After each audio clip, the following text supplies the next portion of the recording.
अस्सलामुअलैकुम वरहमतुल्लाहि वबरकातुहू। वेलकम दोस्तों, कैसे हैं आप? उम्मीद करता हूँ खैरियत से होंगे। मैं आपका दोस्त मोहम्मद अवैस रज़ा, आप देख रहे हैं इस्लामिक वीडियोस टीवी। तो दोस्तों, आज का हमारा मौजू है मरीज़ की इयादत का सवाब।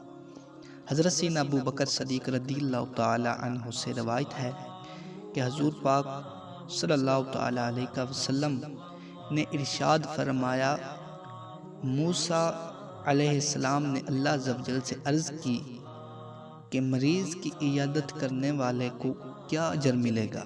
तो अल्लाह ज़वजल ने इरशाद फरमाया कि उसके लिए 2 फरिश्ते मुकर्रर किए जाएंगे जो कब्र में हर रोज़ उसकी इयादत करेंगे हत्ता कि क़यामत आ जाएगी।